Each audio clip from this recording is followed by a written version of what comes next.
नमस्कार.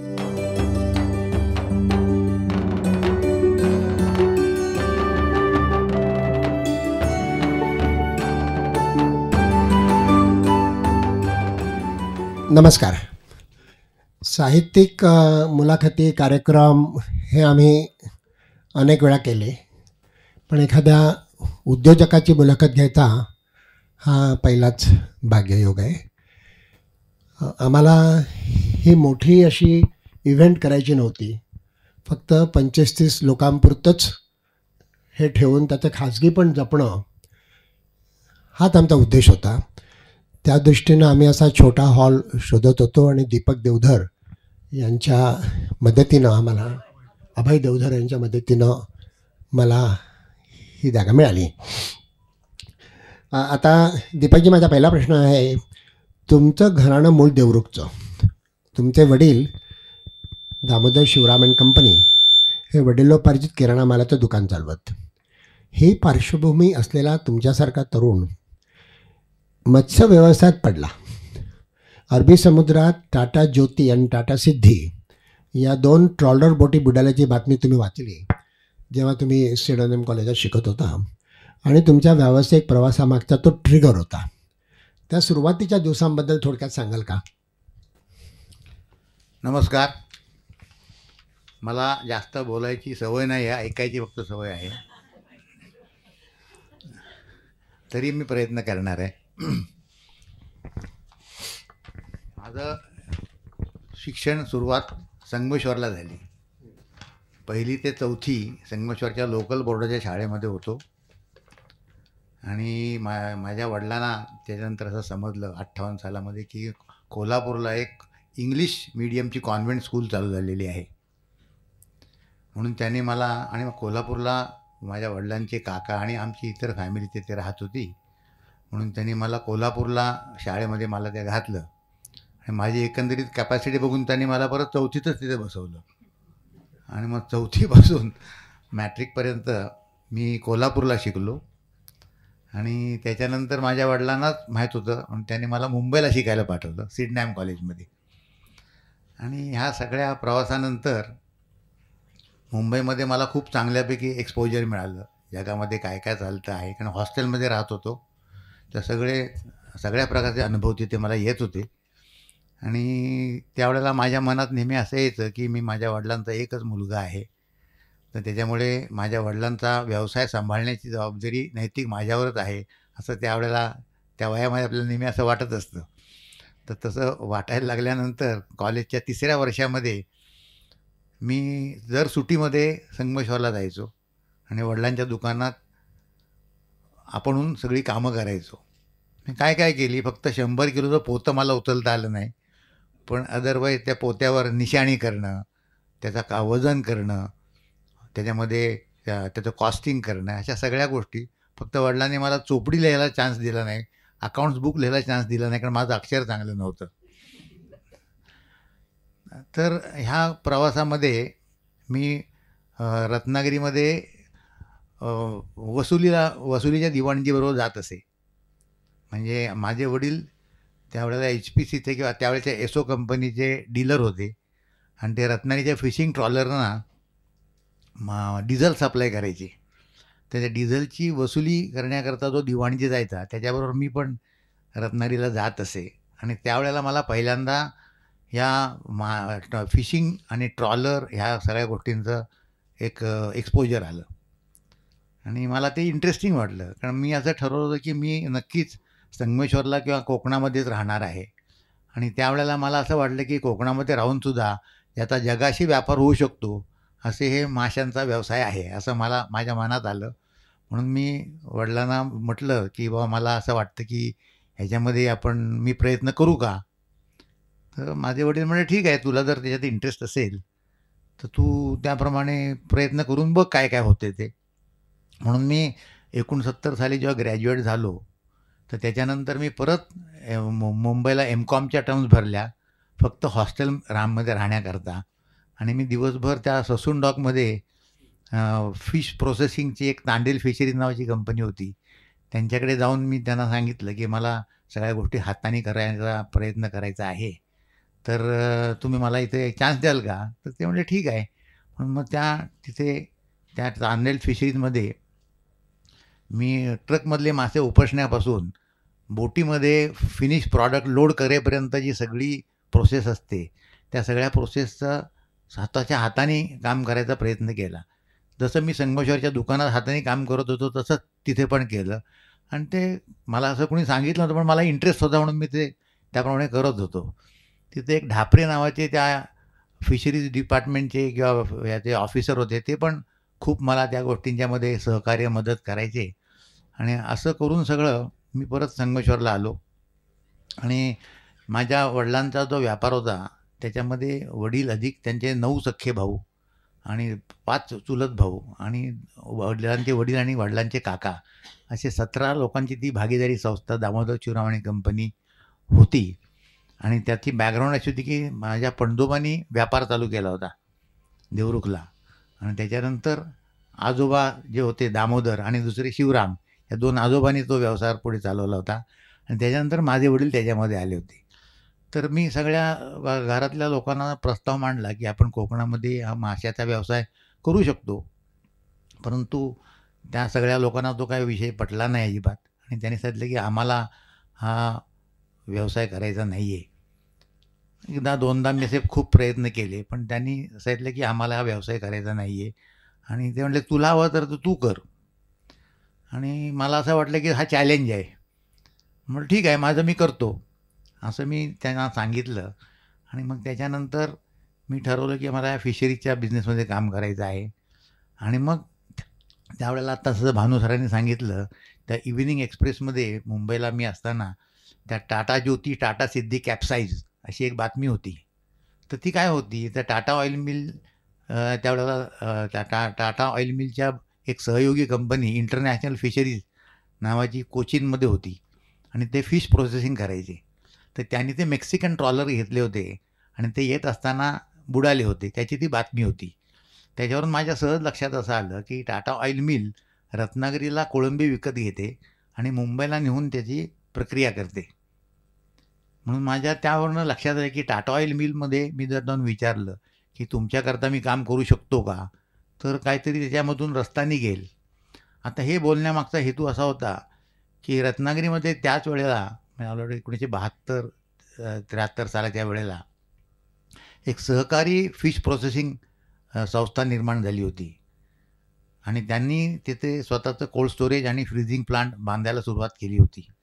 तर मी त्या लोकांना जाऊन भेटलो आणि त्यांना मी असं सांगितलं की तुमचं पहिलंच वर्ष असणार आहे आता कामाचं, तर त्याच्यामध्ये थोडीशी जागा फ्रीजिंगची कॅपॅसिटी आम्हाला द्याल का? तर त्यांनाही ते योग्य वाटलं आणि ते सगळं ऐकल्यानंतर मी टाटामध्ये गेलो. आता टाटामध्ये झटकन जाण्याचं कारण काय होतं, तर टाटा ऑइल मिल्स तर साबण माझे वडील संगमेश्वरला विकायचे. 501 हमाम ही त्या साबणाची नावं होती. तर ते साबण ते तिथे विकायचे आणि त्याच्यामुळे त्यांचे सेल्सचे लोक माझ्या ओळखीचे होते. त्यांनी मुंबईला आर्मी नेव्ही बिल्डिंगमध्ये त्यांचं ऑफिस होतं. तिथे मी गेलो आणि त्यांना मी विचारलं की तुमचा फिशरीजचा व्यवसाय बघणारे लोकांचं मग कुठे बसतात ते? मग त्यांनी सांगितलं की ते बॉम्बे हाऊसच्या शेजारी आंध्र बँक बिल्डिंगची ऑफिस आहे, त्याच्यामध्ये दुसऱ्या मजल्यावर त्यांचे ऑफिसेस आहेत. मग तिथे मी गेलो, तिथे एक N.A. पंडित नावाचे सद्ग्रस्त होते. तर त्यांना मी सांगितलं की तुम्ही रत्नागिरीहून आत्ता कोळंबी मुंबईला आणता आणि मुंबईला ती प्रोसेस करता, तर त्याच्याऐवजी आम्ही रत्नागिरीचं तुम्हाला करून दिलं तर तुमचा वाहतूक-बिहतुकीचा सगळा प्रश्न संपून जाईल त्याच्यामध्ये. आत्ता तुम्हाला ताजे मासे बर्फात घालून मुंबईला आणायचे, त्याचे सगळे खर्च कमी होतील. तर ते म्हणले ठीक आहे, तू आम्हाला प्रपोजल दे. मग ते प्रपोजल दे म्हटल्यानंतर मी परत गेलो त्या रत्नागिरीच्या मच्छीमार संघामधल्या लोकांना भेटलो. त्यांच्याकडनं सगळं फायनलाईज करून घेतलं आणि टाटांना प्रपोजल दिलं. पण आता हे सगळे केल्यानंतर पैसे कुठे आहेत? कारण मी घरातून सांगितलं होतं की मी पैसे घेणार नाही तुमच्याकडचे. म्हणजे असं मी तोंडाने बोललो नव्हतं, पण माझ्या मनात मी ठरवलं होतं की तुला हवं तर तू कर, असं जर त्याने सांगितलेलं असेल तर आपण काही मागायला जायचं नाही. मग मी टाटाच्या लोकांना सांगितलं की बाबा मला 50,000 रुपये ॲडव्हान्स द्या, कारण मला ती भांडी-कुंडी सगळी विकत घ्यायला पाहिजे तुमच्याकरता काम करण्याकरता. तर काय माझी बॅकग्राऊंड त्यांना माहीत होती, कारण मी डीलरचा मुलगा होतो.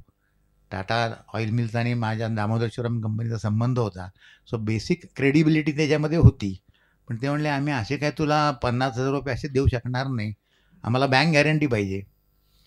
मग परत घरी आलो आणि मग माझ्या सगळ्या कुटुंबातल्या लोकांना सांगून त्यांच्याकडून कन्सेशन म्हणून ती बँक गॅरंटी तेवढी मिळवून घेतली. त्यांच्या शब्दांनी मला ती बँक गॅरंटी मिळाली आणि मग मी टाटामध्ये जाऊन ₹50,000 त्यांचे घेतले आणि ते सामान जे काय पाहिजे होतं ते घेऊन मच्छीमार संघामध्ये आम्ही सुरुवात केली. ही गोष्ट 1973 सालातली, 72-73 सालातली गोष्ट आहे आणि तिथून आमच्या ह्या मासेच्या व्यवसायाला सुरुवात झाली. हां, ते मच्छीमार संघाचा कारखाना तो मिरकरवाड्यामध्येच आहे. ते सांगायचं विसरलो सर नाही. तिथे म्हटलं बहुतेक मुसलमान असायचे ना, त्यांच्याकडनं मासे विकत घेण्याकरता तुम्हाला रोकडे द्यावे लागत होते पैसे.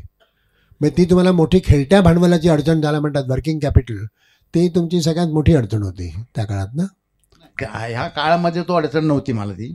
कारण काय झालं, ह्यावेळेला टाटा ऑइल मिलचे जे सप्लायर रत्नागिरीमध्ये होते त्यांच्याकडून ते मी मासे ताब्यात घेत असे आणि त्याची प्रक्रिया करून मुंबईला पाठवत असे. तर त्यावेळेला ती प्रश्न आला नाही, तो पुढे प्रश्न आला नंतर.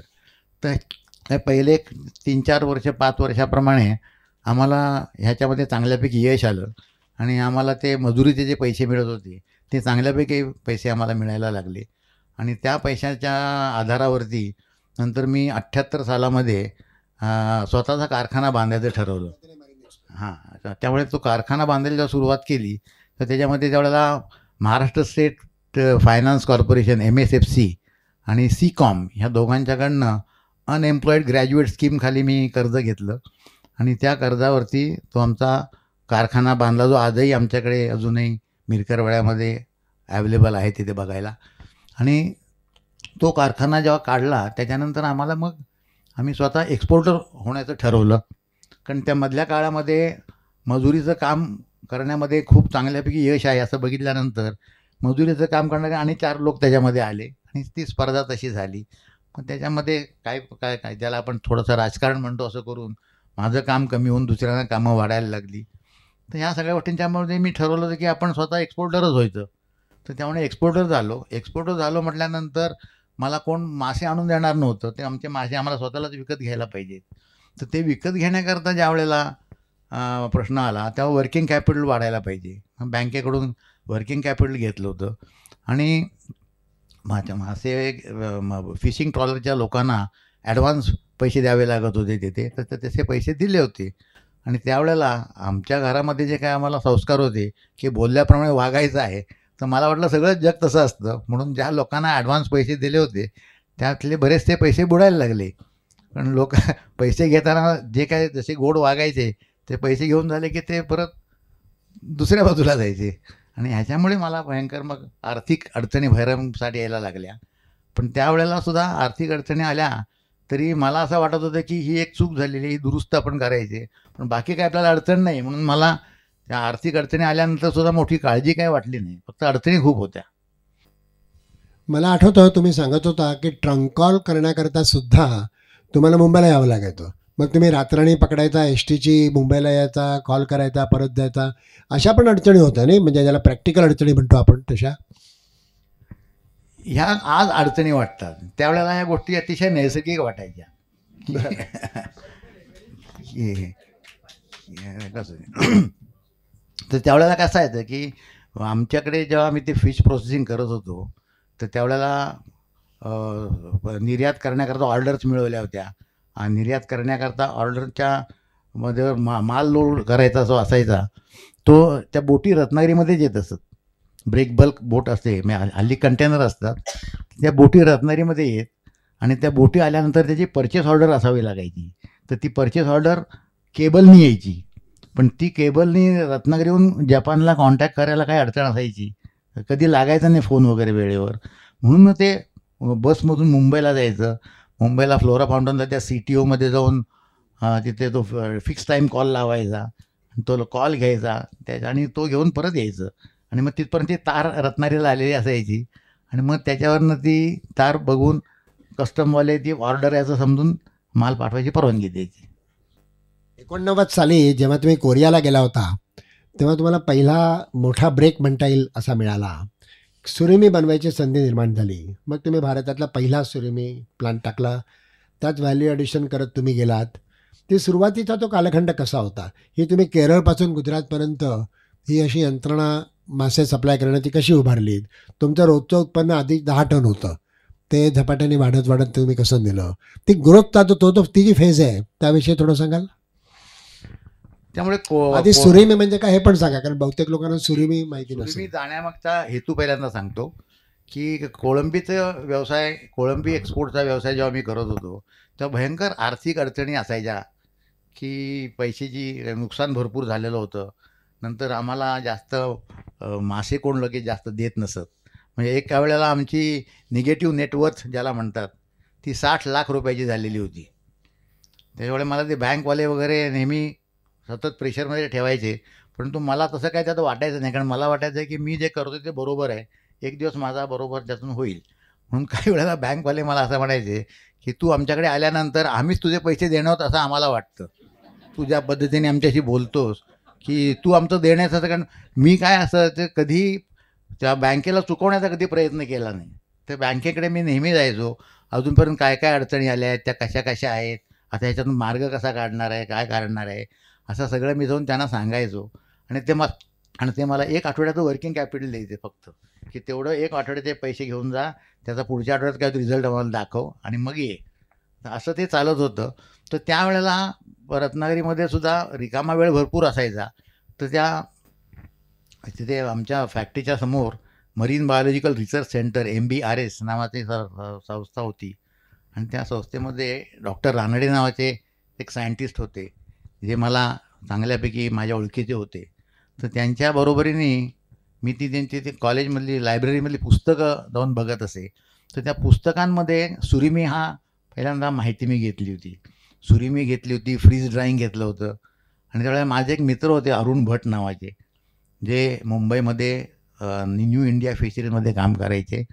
आणि ते जपानमध्ये पण त्यांनी प्रशिक्षण घेतलेलं होतं. तर त्यांच्या तोंडून पण ते मी ऐकत असे. आणि सुरिमी हा विषय त्यांच्याकडून मला पहिल्यांदा समजलेला होता. पण सुरिमीचा व्यवसाय सुरू करण्याच्या आधी मी नेहमी विचार असा करायचो की माझ्याकडे जे इक्विपमेंट आहे त्याच्यामध्ये फक्त काय कोळंबीच फ्रीज करावी असं नाही आहे, इतर कोणतीही वस्तू ज्यात मी फ्रीज करू शकतो.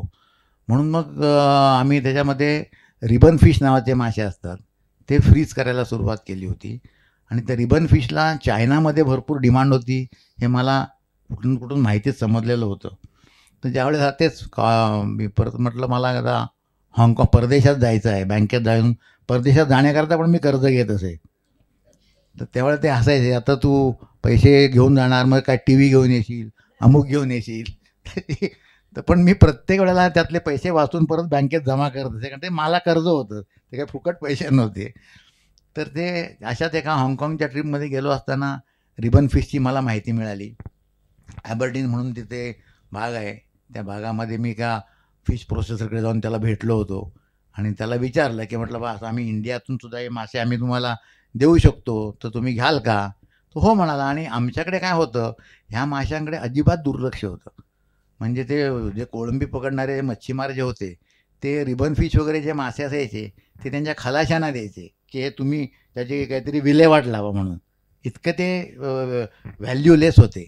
म्हणून ते शेवटी योगायोग जमला आणि ते टोपल्यावर विकत घ्यायचे मासे आणि किलोवर एक्सपोर्ट करायचे, ह्याच्यात पैसे मिळायला लागले. आणि मग ते त्याच्यामधून आमचं जे काय कर्ज होतं, काय 60 लाखाचं निगेटिव्ह नेटवर्थ होती, ती अशी हळूहळू कमी होत होत 20-1 लाखापर्यंत खाली आली होती. आणि त्यावेळेला असंच कोरियामध्ये मी रिबन फिश एक्सपोर्ट करत असे. कोरियामध्ये तिकडे गेलो होतो. एक दिवस मला कोरियामधून अशी मागणी आली की छोटे रिबन फिश देता का, कारण बाकी खायला सगळ्यांना मोठे लागायचे मासे नेहमी, तर छोटे कशाला पाहिजेत. आणि आम्हाला त्याची सुरिमी करायची. आणि मी आधी ते सुरिमी पुस्तकात वाचलं होतं. आणि त्यावेळेला मला असं वाटलं की अरे हा एक वेगळा प्रकार काहीतरी प्रयत्न आहे. म्हणून मी म्हटलं ठीक आहे. आणि मी परत आल्यानंतर ते सुरिमी कोरियामध्ये परत गेलो एकदा बघायला.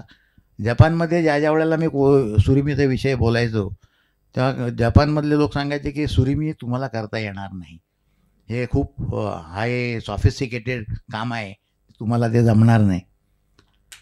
मग त्यावेळेस तो विषयच राहायचा. कोरियामध्ये जेव्हा मी एक दिवस बघितलं की रस्त्याच्या बाजूलाच एक जण काहीतरी फिश मीट सेपरेटच चालवत होता आणि त्याच्यामध्ये ते सगळं करत होता आणि ती सुरमी बनत होती तिथे. म्हटलं इथे जर असं होऊ शकतं तर आम्ही नक्कीच करू शकतो. म्हणून मला जास्तच त्याच्यात सिरियस इंटरेस्ट आला आणि मी आल्यानंतर बँकेमध्ये गेलो आणि बँकेला म्हटलं की आम्हाला साधारणपणे सुरमीचा एक प्रोजेक्ट करायचा आहे, तर त्याच्याकरता 1.5 कोटीचं आम्हाला कर्ज पाहिजे. तर लोकांनी त्या बँकेतले जे टिपिकल जे सगळे गजरे, कुलकर्णी, जोशी असे जे सगळे तिथे होते, त्या लोकांनी सांगितलं की काय तुला वेडबीड लागली की आत्ता तू कुठे अजूनही एवढा एवढाच अजून सगळा तुझा कर्ज पण फिटलेलं नाही आहे, तुझी मुलं मोठी होईल, मुलीचं लग्न करायचं आहे, अमुक करायचं आहे, तमुक करायचं आहे, तू भाड्याच्या घरात राहतो आहेस आणि तू परत 1.5 कोटीचं कर्ज कसं काय मागतोस. मला माहीत आहे मी काय सांगतो ते. त्यानंतर पण त्याने बँकेने ते लगेच मला नाही देणार म्हणून सांगितलं. मग तसंच रत्नागिरीमध्ये एक दिवस नाबार्डचे लोक आलेले होते. कलेक्टर ऑफिसमध्ये एक मीटिंग होती, त्या मीटिंगला मी गेलो होतो आणि त्यावेळेला माझ्या सहज मनात आलं की ॲप्रेझल जर ह्या प्रोजेक्टचं करायचं असेल तर नाबार्डने केलं तर कोण नाही म्हणणार नाहीत. कारण आमची युनायटेड वेस्टर्न बँक जी होती ती म्हणायची की आम्हाला ह्याचं तू काय सांगतोस ते आम्हाला समजत नाही, आम्हाला ह्या प्रोजेक्टचं ॲप्रेझल पण करता येत नाही, आम्ही ह्याला पैसे कसे काय तुला देणार, आम्हाला जमणार नाही. मग नाबार्डमध्ये मी गेलो, नाबार्डला सांगितलं की असं असं सुरमी प्रोजेक्ट आहे, तर ते त्याचं मला ॲप्रेझल करून पाहिजे. मग ते म्हणले आम्हाला पण माहिती नाही आहे ह्या प्रोजेक्टबद्दल काहीसुद्धा. मग मी जे काय वाचलं होतं ते त्यांना नेऊन दिलं सगळं आणि त्यांना म्हटलं तुम्ही ह्या बेसिसवर करा. मग त्यांनी दे वर कन्व्हिन्स. त्यांनी म्हटलं की ठीक आहे. मग त्यांनी आम्हाला तो रिपोर्ट दिला आणि तो रिपोर्ट दिल्यानंतर मी परत बँकेत घेऊन आलो की हे बघा हे प्रोजेक्ट व्हायबल आहे, तुम्हाला प्रोजेक्ट रिपोर्ट करता येत नाही, ॲप्रेझल करता येत नव्हतं पण यांनी ॲप्रेझल केलेलं आहे. तर ते लगेच म्हणलं की ॲप्रेझल जरी झालं तरी काय आम्ही द्यायलाच पाहिजे पैसे असं काही नाही आहे. म्हटलं ठीक आहे, मग आता का तुम्ही तर नाही का मी दुसरीकडे जाईन. पण योगायोगाने काय असायचं की नेहमीच युनायटेड वेस्टर्न बँकेचे जे चेअरमन होते त्यांना माझं म्हणणं नेहमी पटायचं. ते पी.एन. जोशी शेवट होते, पण त्याच्या आधीचे सुद्धा जे 2-3 चेअरमन होऊन गेले, एक त्याच्यामध्ये गद्रे पण होते.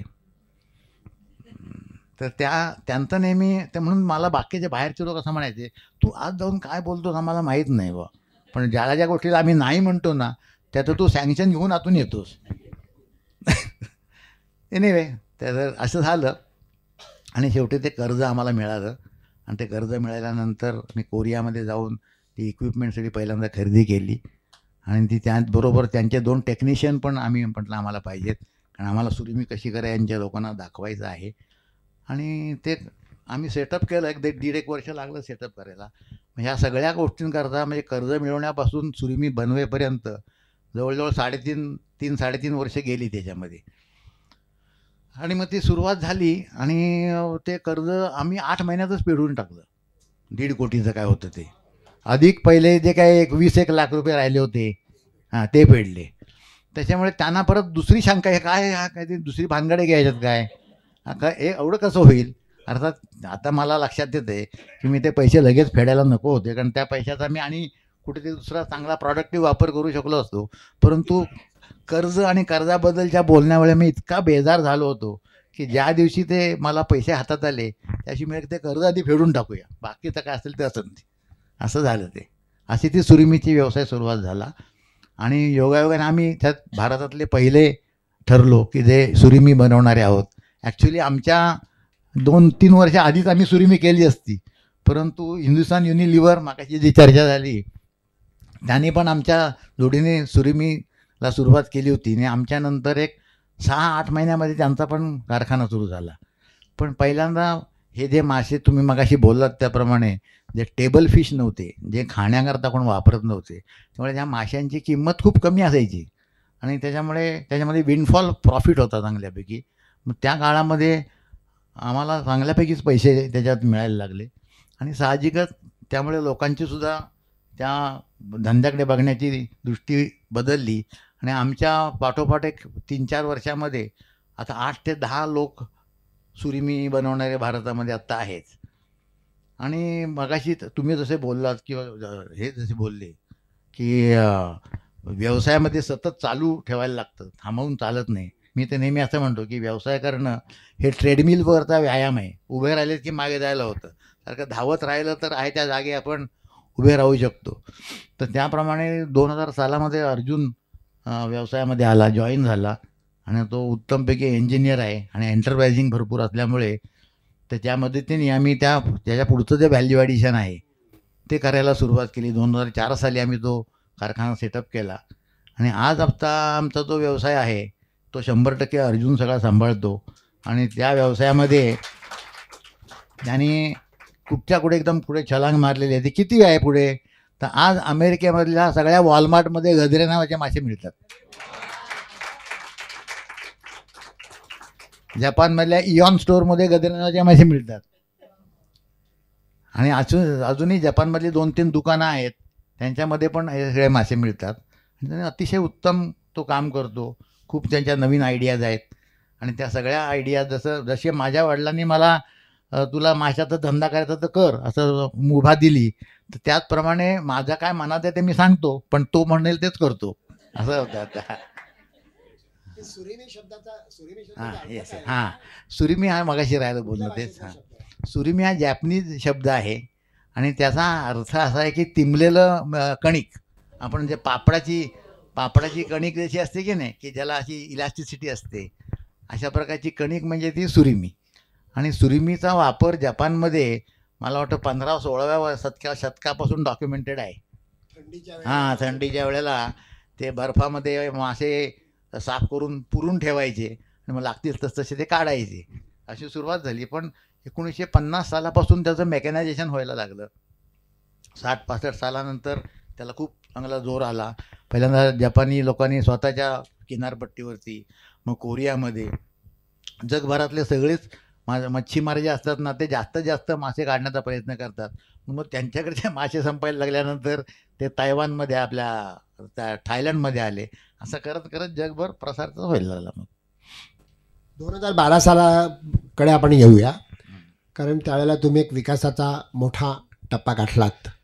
हिंदुस्तान युनिलिव्हर या मल्टीनॅशनल कंपनीला भारतातली मरीन डिव्हिजन विकायची होती आणि ते महत्त्वाचं अशा करता आहे की ज्या टाटा ऑइल मिलपासून तुम्ही सुरुवात केलीत ती कंपनी 1994 साली हिंदुस्तान युनिलिव्हरने विकत घेतली होती आणि आता त्याच हिंदुस्तान युनिलिव्हरकडून तुम्ही त्यांची सी फूड डिव्हिजन विकत घेतलीत. म्हणजे एक वर्तुळ पूर्ण झालं. तर त्या टप्प्याविषयी सांगा, कारण तो महत्त्वाचा टप्पा होता 2012 सालचा. आम्ही 2008-9 सालामध्ये रत्नागिरीमध्ये जेव्हा नवीन आमच्या कारखान्यामध्ये 2004 सालामध्ये क्रॅपस्टिकचा कारखाना सुरू केला आणि 2008 सालामध्ये आम्ही आमचं जे सुरिमीचं जे काम होतं ते आमच्या जुन्या मिरकरवाड्यातल्या कारखान्यापासून MIDCमध्ये घेऊन आलो. तर त्यावेळेला आम्ही त्याच्यामध्ये सांडपाण्याची प्रक्रिया करण्याचा सुद्धा प्रकल्प चालू केला होता. कारण ॲनारोबिक डायजेशन ही जी एक पद्धत आहे त्या पद्धतीने आम्ही ते केलं होतं. परंतु तो कारखाना समुद्रापासून जवळजवळ एक 8-9 किलोमीटर लांबीवर आहे. तर त्यावेळेला मलासुद्धा जास्त माहिती नव्हती. मला असं वाटायचं की वॉटर ट्रीटमेंट सगळी पूर्ण झाली की हे सगळं पाणी रिसायकलेबल होईल, पण तसं काही कधी झालं नाही. त्यावेळेला आम्हाला ते पाणी समुद्रात सोडण्याचीच व्यवस्था करायची पाळी आली आणि सुरुवातीला ते ऑर्गॅनिक पद्धत असल्यामुळे तसं अपचन होतं, तसं तो वॉटर ट्रीटमेंट प्लांट जो होता तो नीट चालत नव्हता आणि पहिले 1-2 वर्ष त्याच्यामध्ये आम्हाला खूप सामाजिक त्रास निर्माण झाला की दुर्गंधी असायची ह्या सगळ्या गोष्टींच्यामुळे. त्याच्यामुळे आणि आम्ही सगळी इक्विपमेंट रत्नागिरीमध्येच लावली होती. तर त्याच्यातली काही इक्विपमेंट आपण आता इथून गुजरातमध्ये पण ट्रान्सफर करूया असं अर्जुनचीच कल्पना होती. त्याप्रमाणे आम्ही तो पहिल्यांदा एका खाजगी कारखान्यामध्ये, आमचा एका सप्लायरचा कारखाना होता, त्याच्यामध्ये आम्ही एक निम्मी सुरिमीची लाईन तिकडे घेऊन गेलो होतो आणि ओव्हरऑल व्यवस्थित चाललं होतं. आणि त्याच वेळेला ते हिंदुस्तान युनिलिव्हरला त्यांचं मरीन डिव्हिजन विकायचं होतं. ही गोष्ट अर्जुनला पहिल्यांदा समजली होती आणि मग त्याच्यावेळी आम्ही चर्चा करून ते आम्ही कसं काय ॲक्वायर करायचं ह्याची सुरुवात केली आणि किती वर्षभर लागलं नाही रे, 2 वर्ष लागली त्या सगळ्या गोष्टींना. आणि मग ते आम्ही त्यांची ती जे काही रनिंग प्लांट होता तो सगळा विकत घेतला. आता हिंदुस्तान युनिलिव्हरचा आमचा संबंध असा होता की त्यांचे आम्ही पहिले प्रतिस्पर्धी असल्यामुळे ते एक दिवस आमच्याकडे आले होते, त्यांचे काही ऑफिसर लोक रत्नागिरीला माझ्याकडे आले होते आणि मला म्हणाले, तुम्ही सुद्धा हिंदुस्तान युनिलिव्हर करताच पॅकिंग करा. आणि बाकीचे जे कोण 2-4 लोक जे सुरिमी बनवणारे होते, त्या सर्व लोकांना त्यांनी सांगितलं होतं की आमच्याकरता तुम्ही पॅकिंग करा. ते तयार झाले होते. मला म्हणाले, तुम्ही पण करा. ते म्हटलं, मला काय जमणार नाही, आमचं काय थोडंफार चाललं तर आम्ही आमच्या पद्धतीने करू. सो त्यांना असा थोडासा ॲरोगन्स त्यांनी दाखवला होता की आम्ही केव्हा पण तुम्हाला संपवून टाकू शकतो, अमुक करू शकतो, तमुक करू शकतो. आणि ते सायकल असं झालं की शेवटी आम्हीच त्यांची कंपनी ते विकत घेतली.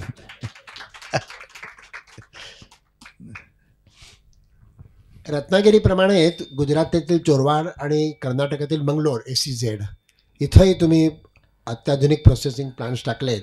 त्याचं मला अपूर्व अशाकरता वाटतं की उडुपी जिल्हा जो आहे जिथं तुमचा प्लांट आहे, त्या उडुपी जिल्ह्यामधल्या उडुपींची हॉटेलं ही देशभर सगळीकडे आहेत. आणि त्याच उडुपी जिल्ह्यामध्ये तुम्ही तुमचा प्लांट टाकलात. तसंच चोरवाड अंबानींच्या नावाने प्रसिद्ध असलेला जिल्हा, तिथे तुमचा प्लांट टाकलात. आता मला तुम्ही सांगत होता ओरिसात बालासोरला तुम्ही 25 एकर जमीन घेऊन तिकडे प्लांट टाकला आहे. तर हे सगळं जे एक्सपान्शन झालं, तुमचा जस्ट लाईक या नावाचा ब्रँड आहे आणि तो ब्रँड तुम्ही भारतातल्या 500 दुकानामध्ये विकता आणि परदेशातही विकता. तर ही जी सगळी तुमचा जो एक्सपान्शन हे सगळं झालं जस्ट लाईक ब्रँडचं वगैरे, ते कसं काय झालं? काही मागाशी बोलल्याप्रमाणे काय असतं की व्यवसाय करताना तुम्हाला एका ठिकाणी थांबून चालत नाही. जी ऑपॉर्च्युनिटी असते ना, ती त्यावेळेला प्रत्येक वेळा जर आपण नाही घेतली तर आपण त्याच्यात आपली ग्रीप कमी होऊ शकते. म्हणून मग आम्ही काय केलं की आम्ही पहिल्यांदा म्हटल्याप्रमाणे वेरावळमध्ये आमचा स्वतःचा कारखाना होताच. म्हणजे आम्ही एका भाड्याच्या कारखान्यामध्ये सुरिमीची लाईन लावली होती. आणि ज्यावेळेला हे हिंदुस्तान युनिलिव्हरचा कारखानाची ऑफर आली, तो त्यांचा कारखाना चोरवाडमध्ये आहे. म्हणजे जो आम्ही विकत घेतला कारखाना त्यांच्याकडून टेक ओव्हर केला, तो चोरवाडमध्ये आहे. आणि चोरवाडमध्ये त्यांचा दुसरा एक युनिट होतं, ते मँगलोरजवळ आता जे तुम्ही बोललात तिथे होतं ते. म्हणून मग ते सुद्धा भाड्याचंच युनिट होतं. त्याच्यानंतर मग आम्ही मँगलोरच्या SEZमध्ये जागा घेऊन तिथं जो बांधला. आणि त्याच वेळेला आम्हाला काही आमचे लोक ओरिसामधला पण मासे घेऊन येत होते. तेव्हा अजूनही मुद्दाम ओरिसामध्ये माणूस पाठवून तिकडे जमीन मिळून खरेदी करून ते सगळं प्लांट त्यांनी बांधलेलं आहे. म्हणजे मी अजूनपर्यंत तिकडे गेलेला पण नाही आहे, अशी परिस्थिती आहे. 2013मध्ये तुम्ही हाँगकाँगमध्ये आणि मग 2016मध्ये लॉस एंजलिसमध्ये ऑफिस सुरू केलं. हे देखील म्हणजे भारताची सीमा ओलांडून देखील तुम्ही ऑफिसेस सुरू केलीत. नंतर तुमची गद्रे इन्फोटेक दुसरी कंपनी सुरू केलीत. असा विस्तार तुमचा खूप होत राहिला. म्हणजे देशाच्या सीमा ओलांडून तुम्ही इतर ठिकाणी देखील सतत जात राहिलात. त्याचं पण अप्रूप आहे, कारण जास्तीत जास्त तुमचं इन्कम हे एक्सपोर्टपासून आहे. आमचं ऑलमोस्ट सगळं इन्कमच एक्सपोर्टपासून आहे. की डोमेस्टिक मार्केटमध्ये जरी आम्ही ते काय 500 ठिकाणी आम्ही विकत असलो तरीसुद्धा अजून आपल्याकडे असे प्रोसेस्ड मासे खाण्याची लोकांकडे मोठा कल नाही आहे. की जे किनारपट्टीला राहणारे लोक आहेत, मगाशी जसं यांनी सांगितलं की ते कसे भाषे खातात, काय करतात, तर तसे आमचे मासे प्रोसेस्ड मासे आहेत. तर आता सगळ्या शेल्फमध्ये मासे ते ठेवलेले असतात आणि आता हळूहळू त्याची विक्री जोरात वाढायला लागलेली आहे.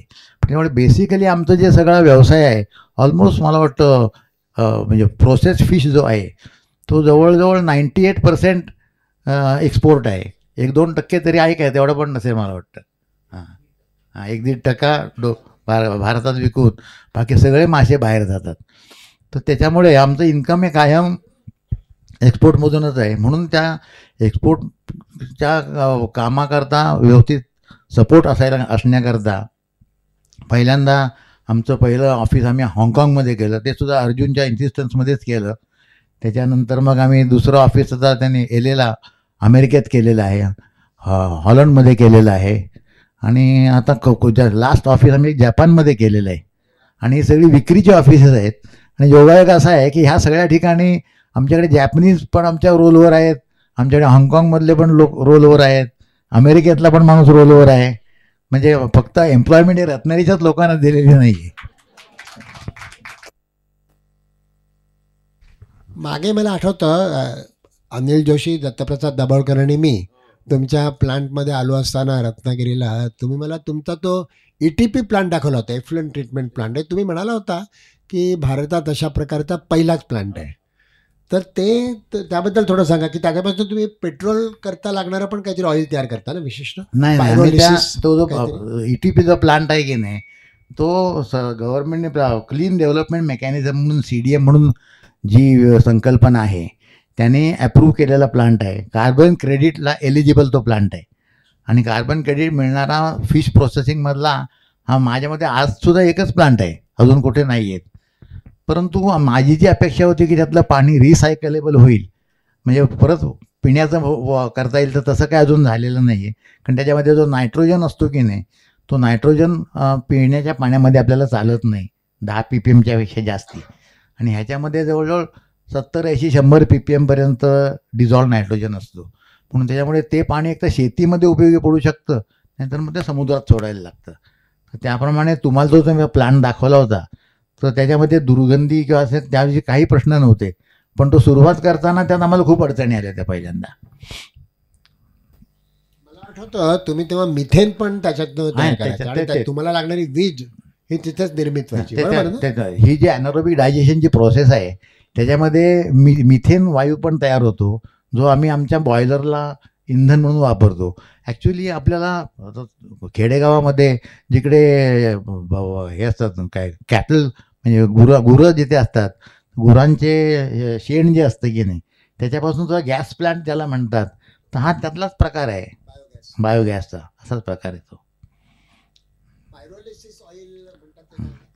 आता काय होतं की आमच्या आत्ता जे सुरिमी आम्ही जी फिश पेस्ट बनवतो, एक्सपोर्ट पण फिश पेस्ट करतो, अधिक फिश पेस्ट रत्नागिरीमध्ये आमच्या खाद्यपदार्थ बनवण्याच्या कामामध्ये पण वापरले जातात. तर ते करत असताना आम्हाला जवळजवळ ते सगळे पॅकिंगमध्ये जे सुरिमी जी फिश पेस्टच्या बॅगमध्ये भरलेली असते, त्या बॅगा सगळ्या डिस्कार्ड होतात. त्याच्यामुळे आमच्याकडे रत्नागिरीमध्ये जवळजवळ 800 ते 1000 किलो रोज वेस्ट प्लॅस्टिक जनरेट होतं. आणि ते वेस्ट प्लॅस्टिक जनरेट झाल्यानंतर त्याचं डिस्पोजल कसं करायचं हाही प्रश्न होता. तर त्याच्यामुळे त्याला ते पायरोलाइज करता येतं, म्हणजे त्या वेस्ट प्लॅस्टिकपासून इंधन बनवता येतं. तर आम्ही ते इंधन बनवण्याचं काम करतो, पण ते इंधन हे पेट्रोल आणि डिझेल नाही आहे. त्याच्यामुळे त्या डिझेलच्या गाडीमध्ये ते घालता येत नाही. परंतु ते इंधन जे आहे ते कुणाच्या बॉयलरला, छोटे बॉयलर जिथे असतात तिथे त्याच्यावर ते फ्युएल म्हणून वापरता येतं. किंवा त्या रस्त्याचं डांबरीकरण जेव्हा चालू असतं त्याच्यामध्ये डांबर गरम करण्याकरता जे इंधन वापरतात त्याच्यामध्ये वापरता येतं. तर आम्ही रोज जवळजवळ एक मला वाटतं 400 ते 500 लिटर ते इंधन तयार होतं. आणि त्याचं सीझनली आत्ता डांबराची वगैरे कामं चालू आहेत, तर त्याच्यामध्ये ते संपतो रोज. हा आपला मुलाखतीचा कार्यक्रम पूर्णतः खाजगी आहे, होय, त्यामुळे मी हा प्रश्न विचारू शकतो, कारण कुठे पेपरात वगैरे काही येणार नाही आहे. पण तुम्ही उत्तर सांगू शकता की तुम्हाला स्थानिक राजकारणी, स्थानिक गुंड यांचा काही त्रास होतो का? नाही, काय ते काय तो सगळं सापेक्ष असतं. आम्हाला जर त्यांच्याकडून काय अपेक्षा असेल की नाही, तर आपण त्यांनी जास्त जवळ जावं लागतं. आम्हाला सुरुवातीला नक्कीच प्रयत्न झाले की आमच्याकडून काय मिळवता येईल का हे बघण्याकरता, म्हणून जेवढा काय त्रास द्यायचा असतो तेवढा त्यांनी त्रास देण्याचा आम्हाला प्रयत्न केला. आता आमच्याकडे जेव्हा तो वॉटर ट्रीटमेंट प्लांट जेव्हा बरोबर चालत नव्हता त्यावेळेला तर आम्हाला भरपूरच त्यांच्याकडून त्रास झाला. परंतु सहन करायची सवय पहिल्यापासून असल्यामुळे असेल कदाचित, त्या सगळ्या त्रासांमधून काय असं कुठे निराश होऊन काहीतरी गप्प बसण्यासारखी पाळी आली नाही. पण आता ते सगळं नॉर्मलाईज झालेलं आहे आणि लोकांना असं वाटतं की आता ह्यांच्याकडे जास्त मागे लागण्याचा अर्थ नाही. काही लोकांनी आम्हाला अशी पण ऑफर दिली होती की आम्हाला तुम्ही महिन्याचा पगार द्या, म्हणजे आम्ही तुमच्याकडे येऊन काही करणार नाही त्रास तुम्हाला. तसे म्हटलं आम्हाला असं काय जमणार नाही, तर असं करूया नको आपण. आणि एक सगळ्यात महत्त्वाचा प्रश्न असा आहे की जे मगाशी तुम्ही बोललात, आमच्याकडे ते भरपूर काम करणारी माणसं आहेत की नाही, आम्ही नेहमी सगळ्यांचा इन्क्लुझिव्ह विचार करतो. म्हणजे त्यांचे 2 पैसे कमी करून आम्हाला पैसे मिळतील का असं न बघता, त्यांना 2 पैसे जास्त दिल्यामुळे आम्हाला पैसे कसे मिळतील हे आम्ही बघत असतो. तर त्यामुळे आज आमच्याकडच्या सगळ्या लोकांना कोणालाही जे काय गव्हर्नमेंटचे मिनिमम वेजेस आहेत त्याच्यापेक्षा कमी कोणालाही पैसे आम्ही देत नाही. सर्व लोकांच्याकरता आम्ही त्यांचा मेडिक्लेमचा इन्शुरन्स केलेला आहे, त्यांच्या सगळ्यांच्या फॅमिलीचा पण केलेला आहे. म्हणजे कुठल्याही माणसाला अचानक तर काय एखाद्या घरातल्या माणसाला आजारी पडला तर त्याने नॉमिनेट केलेली जी काही 4 माणसं असतात त्या सगळ्यांचा कॅशलेस त्याच्यामध्ये हे होतं, काय म्हणायचं, हे उपचार होतात त्याच्यामध्ये. आणि ज्या ज्या काही अशा कुठल्या गोष्टी कामगारांच्या हिताच्या असतात त्या करण्याकरता आम्ही कधी कसलाही हात आखडता घेत नाही. आमच्याकडे कायमचा परमनंट डॉक्टर आहे. त्यावेळी आमच्याकडच्या सगळ्या लोकांना केव्हाही इमिजिएटली काही जर झालं तर तो तपासणी करणं तो करतो. कोविडच्या काळामध्ये आमच्याकडे किती 50 बेडचं 60 बेडचं आमच्याकडे आम्ही कोविडचा सेंटर केलेलं होतं. आम्ही सगळ्या लोकांना बसमधून घेऊन येत होतो, कारण फूड इंडस्ट्री असल्यामुळे आम्हाला कोविडमध्ये व्यवसाय चालवायला ही होती, मुभा होती. तर त्यामुळे आम्हाला एक असं वाटतं की त्या सगळ्या लोकांना ही संस्था आपलीच आहे असं वाटत असल्यामुळे आम्हाला आता त्रास तो खूप कमी होते सगळं. समतानंद यांनी अस्पृश्यता निवारणाकरता खूप काम केलं. हो. म्हणजे एका अर्थानं तुमच्या कुटुंबामध्ये सामाजिक कार्याचा वारसा आहे. तर त्या संदर्भात तुम्ही जे काम करता, मला आठवतं तुमच्या कारखान्यामध्ये अनेक मुसलमान मुली देखील काम करत होत्या. तर त्या संदर्भात तुमचं जे काम आहे ज्याला सामाजिक आशय आहे, सर्वंकष विद्या मंदिर आहे तुमचं, किंवा तुम्ही त्या चक्रदेवा सुकांत चक्रदेवांच्या मदतीने जिल्हा परिषदेमध्ये काम करता, त्याबद्दल थोडं सांगाल का? आम्ही तिथे एक रत्नागिरीमध्ये असं आम्हाला वाटायला लागलं होतं की रत्नागिरीमध्ये लोक जर चांगले लोक शहरातले लोक जर तिकडे यायला हवे असले तर काय व्हायला पाहिजे, तर पहिल्यांदा त्यांच्या मुलांच्या शिक्षणाची सोय व्हायला पाहिजे. म्हणून अर्जुनच्याच लिडरशिपमध्ये आम्ही ती SVM नावाची शाळा, म्हणजे सर्वंकष विद्या मंदिर, ही शाळा आम्ही तिथे एक स्थापन केलेली आहे.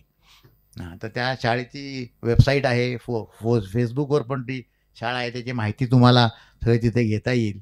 आणि त्या शाळेमध्ये आम्ही प्रेमाची सक्ती करून प्रत्येक माणसाला वाचनाची सवय कशी लागेल, प्रत्येक माणसाला कम्युनिकेशनची सवय कशी लागेल, प्रत्येक माणसाला काहीतरी खेळायला आलं पाहिजे, प्रत्येक माणसाला काहीतरी संगीतातलं समजलं पाहिजे.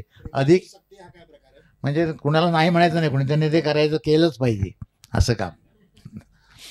तर त्यामुळे त्या शाळेमध्ये ह्या सगळ्या गोष्टी व्यवस्थित होतात. अर्थात तिथे फी आहे, त्यामुळे वर्षाला जे 50,000-1,000 रुपये शिक्षणाकरता खर्च करू शकणारे लोक आहेत, 50,000-70,000 रुपये, त्यांच्याच मुलांना तिथे ती ॲडमिशन होऊ शकते. जवळजवळ किती 450 मुलं आहेत ना त्याला, 500 मुलं आता त्याच्यामध्ये शिकत आहेत रत्नागिरीमधली. हॉस्टेल नाही आहे, पण त्यांना बसने आणायचं, बसने सोडायचं, ह्या सगळ्या गोष्टी करतो. त्याच्यानंतर आम्हाला काय व्हायला पाहिजे एवढं माहिती होतं, पण ते कसं करायचं एवढं काय माहिती नव्हतं. म्हणून त्याच्याकरता अर्जुननी त्याच्यामध्ये एक कोण घेतले आपण बरोबर ते आगरकर, फातिमा आगरकर नावाच्या एक एज्युकेशनिस्ट आहेत. जो क्रिकेटर आगरकर आहे ना त्याच्या पत्नी, तर त्यांची मदत घेऊन आम्ही ती शाळा ते पहिले सगळं सुरुवात केली. आणि त्याचबरोबरीने ज्या लोकांना ह्या शाळेत येता येणार नाही त्यांच्याबद्दल काय करायचं म्हणून ते एक जिल्हा परिषदेच्या एक 6-7 शाळा रत्नागिरीच्या जवळपासच्या आम्ही काइंड ऑफ आमच्या मनाने ॲडॉप्ट केलेले आहेत. म्हणजे ऑफिशियल कोणाला काही सांगितलेलं नाही आहे. तर त्यांना काय कोणाला कम्प्युटर द्यायचे होते, ह्या सगळ्या गोष्टी केल्या. नंतर असं आमच्या लक्षात आलं की बऱ्याच वेळेला त्या शाळांमधले जे शिक्षक असतात ना त्यांना शिकवण्यामध्ये एवढा जास्त वेळ त्यांना द्यावासा वाटत नाही. म्हणून आम्ही काय केलेलं आहे की आमच्याकडेच आम्ही एक B.Ed व्यक्ती बरोबर घेतलेली आहे आणि ती त्या सगळ्या शाळांच्यामध्ये फिरते आणि त्या शाळांच्यामध्ये जाऊन ती तिथल्या जे शिक्षक असतात त्यांना शिकवण्याचा प्रयत्न न करता त्यांच्या मनावर असं बिंबवते की नाहीतरी तुम्ही हे काम पत्करलेलं आहे, मग तुम्ही आनंदाने का नाही करत, तुम्ही सारखं प्रत्येक वेळेला कमीत कमी वेळ कसा त्यात देता येईल असं न करता जर तुम्ही एन्जॉय केलं ते काम तर तुम्हाला चांगलं होईल. आणि अर्थात या समुद्रातल्या एका थेंबातला 1 कोटीवा भाग आहे, परंतु थोडासा तरी त्यात फरक पडायला लागलेला आहे.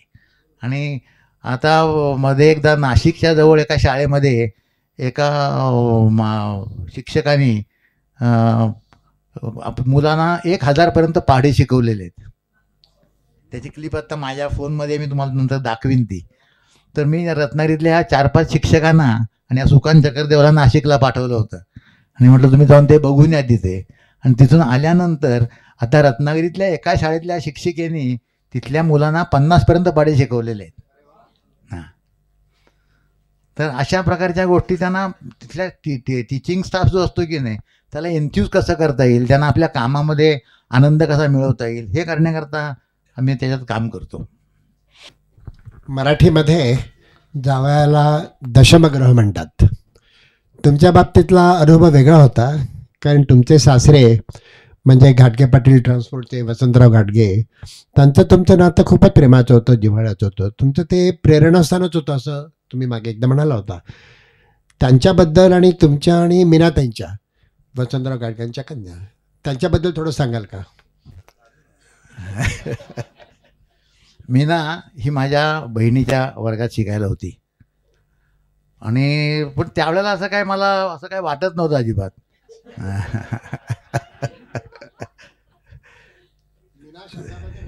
हां, परंतु ज्यावेळेला ती शेवटच्या मी माझ्या कॉलेजच्या शेवटच्या वर्षामध्ये जेव्हा होतो त्यावेळेला मी 1-2 वेळा बडोद्याला बहिणीला आणि हिला भेटायला त्या बडोद्याला शिकायला होत्या, तिथे गेलो होतो. तर त्यावेळेला मला असं वाटायला लागलं की यस, मला काहीतरी वाटतंय म्हणून. आणि बस झालं. मग त्याच्यानंतर मी माझ्या बहिणीला म्हटलं की म्हटलं मला ह्याच्यामध्ये इंटरेस्ट आहे, पण तिला काय अजिबात इंटरेस्ट नव्हता त्याच्यामध्ये. त्याच्यामुळे एकदा तिसरा जो माझा एक मित्र होता माधव काळे म्हणून, त्याची तुझी मैत्रीण ना ती, त्याच्या लग्नामध्ये गेलो असताना मी तिला विचारलं की मला असं असं वाटतंय, तर काय तुझं मत आहे? ती म्हटली वडिलांना विचार. म्हटलं ठीक आहे, आपल्याला काही भीती कसली नाही. मी लगेच वडिलांना एक माझ्या पद्धतीच्या काही स्पेलिंग चुकली असतील पण मी इंग्रजीत एक पत्र लिहिलं त्याला, आणि मी मुंबईलाच होतो तेव्हा. आणि मग त्यांनी मला रिस्पॉन्स दिला आणि ते मुंबईला आल्यावर मला भेटले. तर मी त्यांना सांगितलं मी काय करतो. तर म्हटलं मी काहीतरी करण्याचा प्रयत्न करतो आहे फक्त, बाकी मी आत्ता काहीच करत नाही आहे. त्या फिश प्रोसेसिंगचं वगैरे काम माझं चाललेलं होतं. मग ठीक आहे म्हणाले, आणि मग त्यांना ते पसंत पडलं. मी त्यांना पसंत पडलो. म्हणजे मुलगी दाखवण्याची मुलगा दाखवण्याचीच परिस्थिती निर्माण झाली. आणि मग ते पसंत पडलो मी त्यांना, आणि मग त्याच्यातून ते लग्न झालं. परंतु माझ्या वसंतरावांच्या बरोबरचा अतिशय जिव्हाळ्याचा माझा संबंध त्यांच्याशी होता. त्यांना माझ्या ह्या सगळ्या कामाबद्दल खूप उत्सुकता आणि आत्मीयता होती. म्हणजे ते मला नंतर 60 लाख रुपये निगेटिव्ह नेटवर्थ असताना पण ते मला गॅरंटर राहिलेले होते. तर त्याच्यामुळे, आणि तो जो काही त्यांचा माझा संबंध होता तो त्यांच्या कुटुंबाने सतत चालू ठेवलेला आत्तापर्यंत पण आहे. हां, हे दोघे इथे आहेत, आणि ते आर लाईक, म्हणजे आता माझी फॅमिली जर विचार केली तर गद्रे नावाच्या आडनावाच्या माणसांपेक्षा माझी फॅमिली घाटगे नावाच्या माणसांची जास्त झालेली आहे, अशी आता परिस्थिती झालेली आहे. मला आठवतं तुम्ही सांगायच्या लहानपणी त्या तुमच्या सासरीबुवांचे 1000 ट्रक्स आणि ते हळदी कुंकू, त्याचं तुम्हाला किती अप्रूप होतं आणि तुम्ही कसे आकृष्ट झाला होता त्या सगळ्याच्याकडे. तो पण एक छान किस्सा होता. हां, तो असा की मी शाळेमध्ये असताना त्या आम्ही विशाल गडकर कंपाऊंडमध्ये राहायचो, आणि त्याच्यासमोर ह्याचं जे कंपाऊंड होतं इचलकरंजीकरांचं, त्याच्यामध्ये ते घाटगे पाटील ट्रान्सपोर्टची मोठं तिथे त्यांचं कोल्हापूरमधलं सेंट्रल मला वाटतं काँग्रेगेशनचं ऑफिस तिथे ते होतं. तर त्यांचे जे ट्रक होते त्याच्या टिपिकल त्यांचे ब्रँडिंगचा भाग म्हणून त्यांचे पिवळ्या रंगाचे बोर्ड, त्याच्यावर ते लाल शब्दामध्ये घाटगे पाटील लिहिलेलं, आणि ते भरपूर एका रंगाचे ट्रक वगैरे. तर ह्याचा मला नेहमी कुतूहल असायचं. नंतर मी तिथे राजारामपुरीमध्ये सायकलीवरून शिकवणीला जात असे. तर तेव्हा दिवस जाताना मला ती 1600 नंबरची गाडी त्यांची, आणि त्याच्यामध्ये वसंतराव घाटगे दिसले होते. पण मला त्या सगळ्या ट्रक बेग बैठल्यावर वाटायचं की हे केवढे मोठे लोक असतील, पण त्यांना मी बैठल्यावर वाटलं अरे आमच्यासारखाच माणूस दिसतोय हा, अशी परिस्थिती मला त्यावेळेला वाटली होती तिथे. थोडंसं आता विषयांतर करतोय. तुम्ही जगभर प्रवास करत असता. मला आठवतं तुम्ही जपानमधून एकदा आल्यानंतर बुलेट ट्रेनमधला एक अनुभव सांगत होता. एक तिकीट तपासणीस तुमच्याकडे आला होता, आणि आपलं काम सुरू करण्यापूर्वी सर्व प्रवाशांना त्यांनी कमरेत वाकून नमस्कार केला, आणि दुसऱ्या डब्यात जाताना सुद्धा पुनश्च सगळ्या प्रवाशांना त्यांनी वाकून नमस्कार केला. आणि अशीच अदबशीरता तुम्हाला जपानमधल्या हॉटेलामध्ये दिसली होती.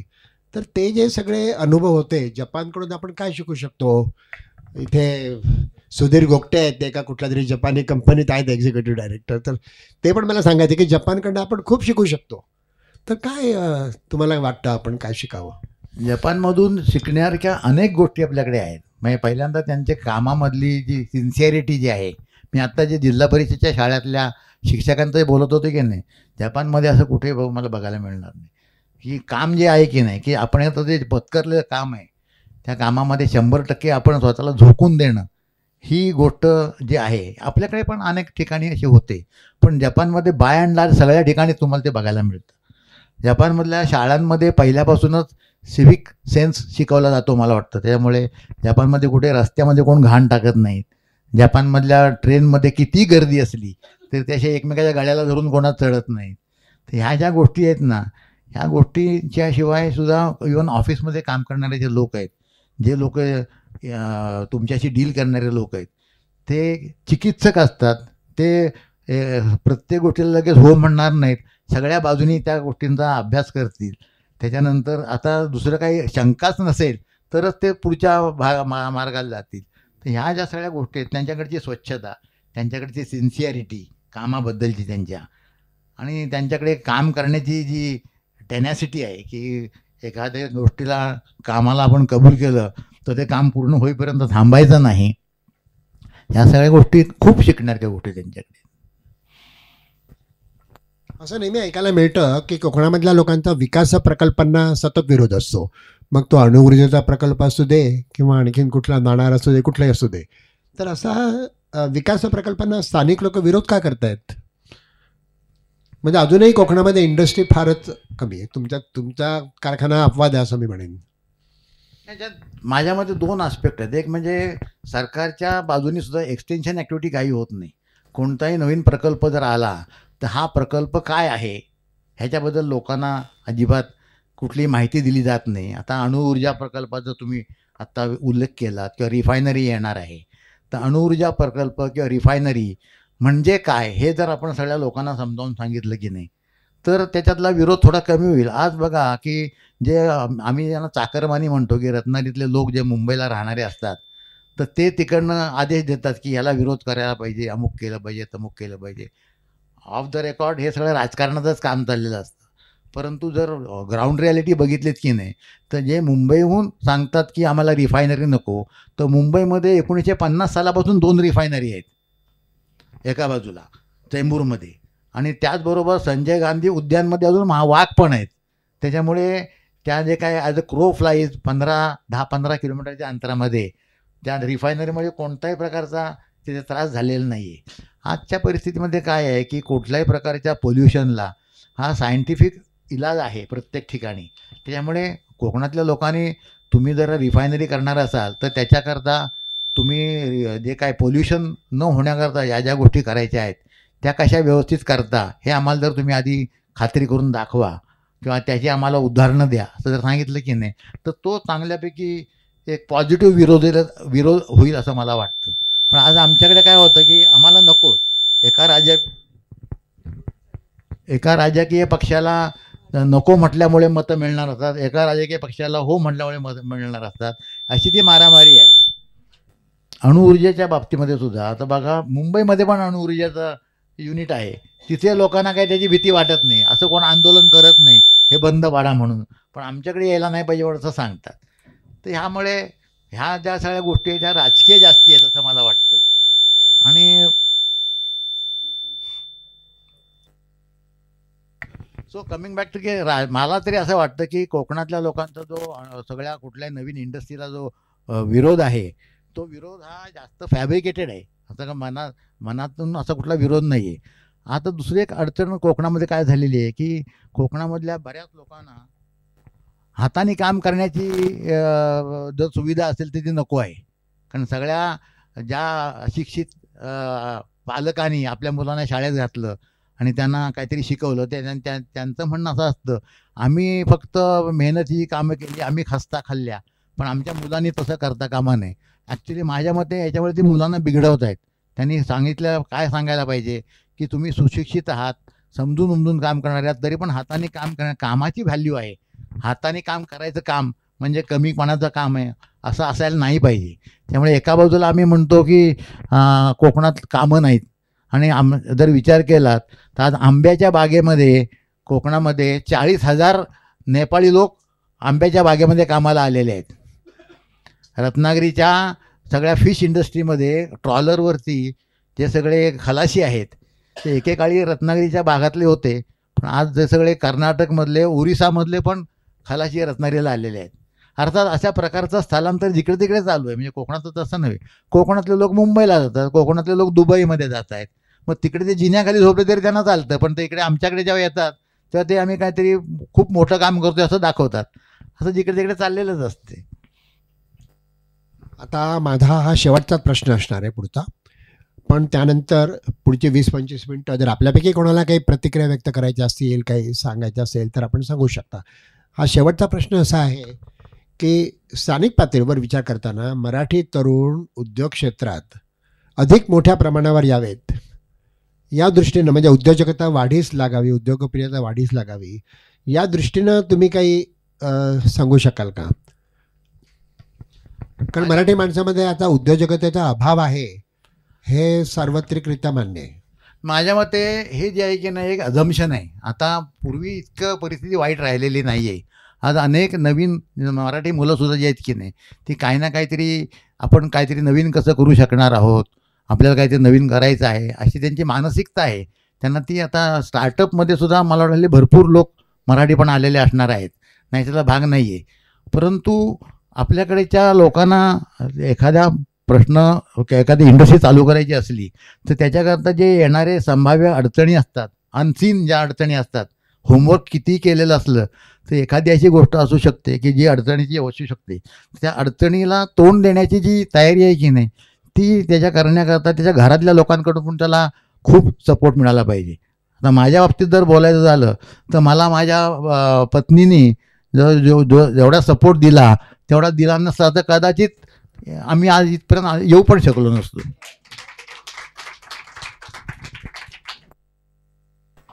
धन्यवाद दीपकजी आणि भानुदा. मराठी उद्योजकतेला एक नवीन दिशा देणारी मुलाखत असं मी याचं वर्णन करेन. आणि त्याचबरोबर वेळोवेळी अचूक मतभेद करणाऱ्या अर्जुन गद्रे यांच्यासाठी आपण एकदा टाळ्या वाजवूया.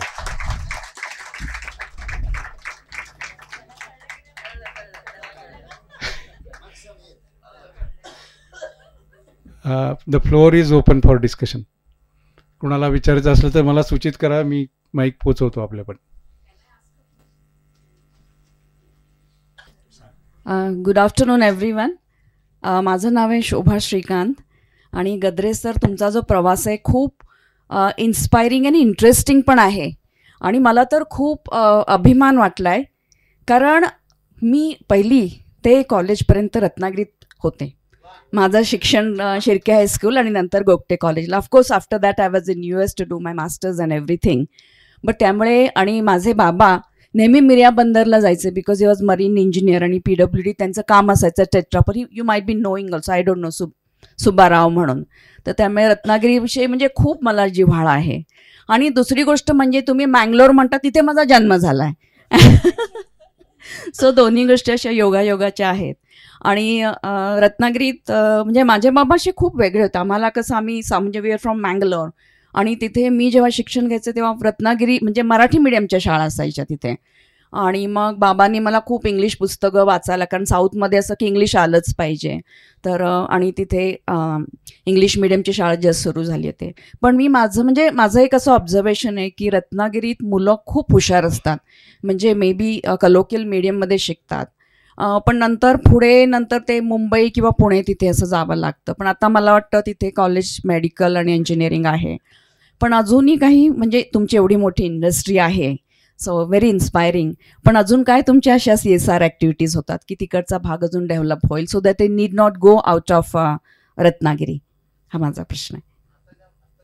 आत्ताच्या याच्यामध्ये CSR म्हणून आम्ही तिथे शाळा सुरू केलेली आहे आणि त्या शाळेमध्ये मी मगाशी बोललो त्याप्रमाणे आम्ही सिन्सिअरली जास्तीत जास्त चांगल्या प्रकारची पर्सनॅलिटी डेव्हलप कशी होईल ह्याच्याकरता आम्ही त्याच्यात काम करण्याचं आमचं उद्दिष्ट आहे. त्याच्यानंतर ॲज अ सेड की जिल्हा परिषदेच्या शाळांच्यामध्ये म्हणून काम करतो. त्याच्यानंतर कुठल्या ज्या काही छोट्या मोठ्या इन्स्टिट्यूट असतात ज्यांना काही मदतीची गरज लागते त्याही सगळ्या लोकांना आम्ही मदत करत असतो. परंतु आम्ही एक गोष्ट ॲज अ पॉलिसी करतो की आम्ही कोणतीही मदत केली तरी त्याची जाहिरात करत नाही. कारण कसं असतं, जाहिरात करायला लागला की मग त्याच्यामध्ये अनवॉन्टेड लोक पण भरपूर त्याच्यामध्ये येतात आणि मग त्याच्यामधून भयंकर अडचण होते. तेव्हा आम्ही जेन्युइननेस त्याचा माणसांचा बघतो त्यामुळे आम्ही करतो. आता आम्ही असं समजतो की आपल्याला आवडो किंवा न आवडो आपल्या प्रत्येकाच्या घरामध्ये कोण ना कोणतरी एक वेद पठण करणारा किंवा देवाची पूजा करणारा माणूस लागतो. पण आम्ही याज्ञिक स्कूल एक देवरुखमध्ये आहे. हां, तर या याज्ञिक स्कूलला आम्ही पूर्णपणे सपोर्ट करतो आणि मला सांगायला आनंद होतो की जवळ 100च्या वर याज्ञिक पुणा मुंबई इकडे आत्ता त्या शाळेत शिकून आलेले आहेत. आणि आम्ही त्यांना असं सांगतो की तुम्ही असं नेहमी काहीतरी पंचा नेसून बावळटासारखं वागायचं नाही. हां, तर त्यांना त्या याज्ञिकांनासुद्धा करंट पॉलिटिक्स माहीत असायला पाहिजे, त्यांना इंटरनेट वापरता आलं पाहिजे. ह्या गोष्टी तिथे ज्या शाळेत शिकवल्या जातात. हे देवरुखला आहे वेदपाठ शाळा. नमस्कार, माझं नाव सुनंदा हुल्लाळकर. अर्थात गद्रे सरांचा अत्यंत एंटरप्रायझिंग फर्स्ट जनरेशन एंटरप्रेन्युअर ज्याला आपण म्हणतो, म्हणजे वडिलांचा जरी ती मुळं तुमच्यामध्ये असली तरी पूर्ण डायव्हर्सिफिकेशन तुम्ही केलं आणि खूप एक उत्तम बिझनेस तर आहेच आहे तुमचा. I am in a category of woman entrepreneur. तर मला असं विचारायचं आहे की तुम्ही जो काही बिझनेस आहे तुमचा हा पूर्णपणे पेरिशेबल आयटम्स आहेत. म्हणजे तुमची मेन कमॉडिटी रॉ मटेरियल हे मासे आहेत. म्हणजे जेव्हा एका काही माझ्या क्लायंटबरोबर मी ते फुलांचा व्यवसाय करतात आणि ॲम्स्टरडॅमच्या फुलांच्या मार्केटमध्ये ती विकली जातात, तेव्हा जर ही फुलं जर मलूल झाली तर नॅचरली त्या मालाला काही भाव येत नाही. म्हणजे पूर्ण प्रोसेस, त्यांचं ट्रान्सपोर्टेशन सगळं वाया जातं. तुमच्या केसमध्ये म्हणजे तुम्ही रत्नागिरीमध्ये बिझनेस केलेला आहे, अशा पेरिशेबल कमॉडिटीवरती केलेलं आहे आणि ज्या काळात तुम्ही सुरू केलं, म्हणजे आता पॉवर कंडिशन्स पुष्कळ सुधारल्यात, पण तुम्हाला असं कधी झालं का की बाय द टाईम तुमचा माल तिथे पोचला, तिथे तो उपयोगी पडला नाही किंवा अप टू द मार्क त्याची कंडिशन नव्हती आणि अशा वेळेला हा जो सेटबॅक येतो मार्केटमधनं, कधी कधी माल विड्रॉ करावा लागतो, अशा सिच्युएशन तुम्ही कशा हँडल केल्या? कारण तुमचे मेनली प्रॉब्लेम्स बँकांशी डील करण्यामध्ये आपण आत्ता ऐकले, पण असे म्हणजे हे सुद्धा एक धोका पत्करून तुम्ही हे जे काम केलं ते कसं काय केलं हे ऐकायला आवडेल, जर तुम्हाला तसा काही हे आला असेल तर. Okay, thank you. आमचा व्यवसाय जो आहे फिश प्रोसेसिंगचा, ह्याच्यामध्ये जे प्रिझर्वेशन आहे ते फ्रीझिंग आहे. त्याच्यामुळे आमचे जे मासे असतात ते मासे -20 डिग्रीजला हार्ड ब्लॉकसारखे बनवलेले असतात, दगडासारखे होतात ते. आणि त्याच्यानंतर ते सगळे वाहतूक करण्याकरता पूर्वी जे मी ब्रेक बल्क शब्द वापरला होता, मोठी गोडाऊन असायची त्याच्यामध्ये ते ठेवायचे आणि ते गोडाऊनच्या गोडाऊनच -20चं असायचं. आणि आता ते कंटेनर येतात, तर ते कंटेनर पहिल्यांदा त्या कंटेनरमध्ये पण -20 लावलेलं असतं आणि तो जनरेटरनी बंदरापर्यंत जातो आणि मग तिथून तो बोटीवर चढला की बोटी ज्या जनरेटरवर लागतो. आता तर आम्हाला रत्नागिरीमध्ये अशी सुविधा झालेली आहे की ते ट्रकनी पण न्यावे लागत नाहीत, ट्रेननी जातात. आम्ही आमचे 20-20 कंटेनर एका वेळेला एका ट्रेनमधून जातात आणि ते डायरेक्टली रत्नागिरीमधून गेले की त्या JNPTमध्येच जातात, म्हणजे बोटीच्या अलॉंग साईड जातात आणि तिथून उचलूनच बोटीवर ठेवले जातात. त्यामुळे फुलांच्या बाबतीमध्ये ज्या अडचणी येतात की नाही त्या अडचणी फ्रोझन फिशच्या बाबतीत येत नाही आहेत. आता सांगा की ॲक्च्युली टेक्निकली जर विचार केलात तर जिथपर्यंत ते -20मध्ये ठेवलेलं आहे आणि जिथपर्यंत टेम्परेचर फ्लक्च्युएशन काही होत नाही तिथपर्यंत इन्फिनिटी समजायचं. परंतु 2 वर्ष आम्ही समजतो कुठल्याही प्रॉडक्टला आमच्या एक्सपायरी डेट विदिन 2 इयर्स ते कन्झम्पशन केलं पाहिजे. भानू, आपण त्यांना गद्रे इन्फोटेकबद्दल काही विचारलं होतं, तर त्याच्याबद्दल जास्त सांगितलं. आपण एकत्र मागे भेटलो होतो, ह्यांची माहिती आहे की नाही तुम्हाला? तुमची ओळख करून द्या आधी सगळ्यांना. मी विवेक सावंत.